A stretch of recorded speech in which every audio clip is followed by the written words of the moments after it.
السلام علیکم ورحمۃ اللہ وبرکاتہ۔ انسان کی سب سے بڑی کامیابی یہ ہے میرے عزیزو کہ ہم دنیا کے اندر بھی سرخرو ہو جائے اور آخرت میں بھی سرخرو ہو، یعنی ہم دونوں جہاں کی ذلت اور رسوائی سے بچ جائے، یہ ہماری سب سے بڑی کامیابی ہے۔ لیکن میں آپ کو بتاؤں، ایک ایسا شخص بھی ہے، ایسے بھی انسان ہے اس دنیا کے اندر جو دنیا میں ہی ذلیل ہو گئے، جن کو اللہ تبارک و تعالیٰ دنیا میں بھی ذلیل کرے گا اور آخرت میں بھی ذلیل کرے گا۔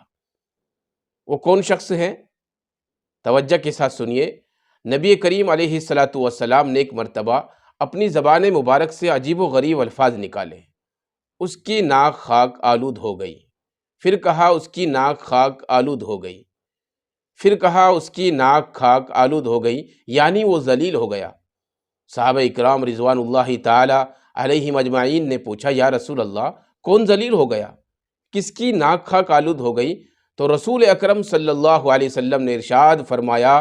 کہ ایسا شخص اور ایسا انسان کہ جس کی زندگی میں اس کے ماں باپ حیات ہو، اس کے ماں باپ بوڑھاپے کی حالت میں ہو، چاہے ماں باپ دونوں ہو، چاہے ان میں سے کوئی ایک ہو، یعنی جس نے اپنی زندگی میں اپنے ماں باپ میں سے کسی ایک کو بھی بڑھاپے کی حالت میں پایا اور ان کی خدمت کر کے جنت میں داخل نہ ہوا، ایسا انسان ذلیل ہو گیا۔ تو میرے عزیزو، یہ بڑے توجہ کی بات ہے، بڑے غور و فکر کی بات ہے، اور یہ بات کوئی ڈھکی چھپی نہیں ہے کہ ماں باپ اللہ تبارک و تعالیٰ کی بڑی دولت ہے، یہ دولت عظمیٰ ہے، اس سے بڑی کوئی نعمت نہیں ہے۔ اس لیے میری گزارش ہے اپنے نوجوانوں سے، اپنی ماؤں بہنوں سے، کہ اپنے ماں باپ کی خدمت کرے، ان کا احترام کرے، ان کی عزت کرے، ان کے تقاضوں کو سمجھے، ان کی دکھ دردوں میں شریک ہو۔